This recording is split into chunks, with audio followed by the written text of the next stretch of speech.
magdidiri lang yan, pinapadiri ni mama, tapos matutulog, tapos iiyak naman, nagugutom lagi, pinapakain lagi ni mama, di ba? Pinapainom ng milk.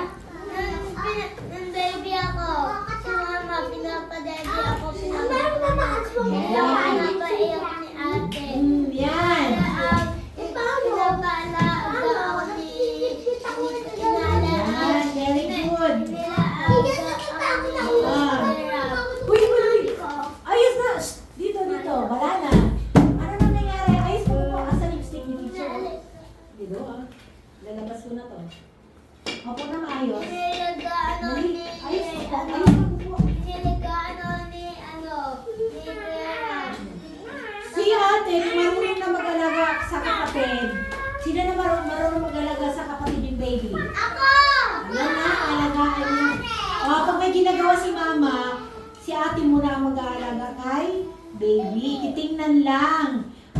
Kung naiyak, tatawagin naman si mama, umiyak si baby o nagugutom si baby. Di ba? Ganun lang ang gagawin ni ate.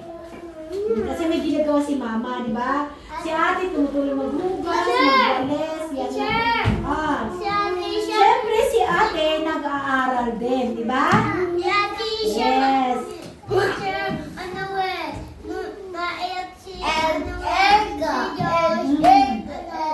Dapat, masisira. Ayan. Tapos, pag Sunday, ano ginagawa ninyo, pamilya? Yung family ninyo, ano ginagawa niyo pag Sunday? Pag Linggo, anong ginagawa niyo pag Linggo? Ha? Anong ginagawa sa Linggo? Pag Linggo, anong ginagawa ni mama? Kayo lahat, ni Daddy. Si Daddy, si Mami, ikaw, kasama ka sa nagpunta.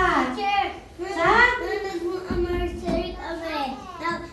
Nabili kami. Okay. Bago ang lahat, bago mo na magala. Para kami makakain. Okay. Bago mag-grocery, bago mag-asyal, anong uunahin? Ako teacher. Bago kumain, anong uunahin? Kakain. Pupunta ng church. Magsisimba, di ba? O pagkatapos magsimba, yun na. Pwede na kayo mamasyal ni Mami, mag-grocery, kakain, or maglalaro saan, kahit saan, di ba? Okay, unahin muna ha.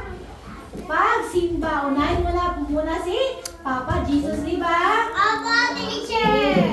Kasi si Papa Jesus, pag wala yan, wala din tayo, di ba? Ako teacher. Yan. Okay, naintindihan na ba?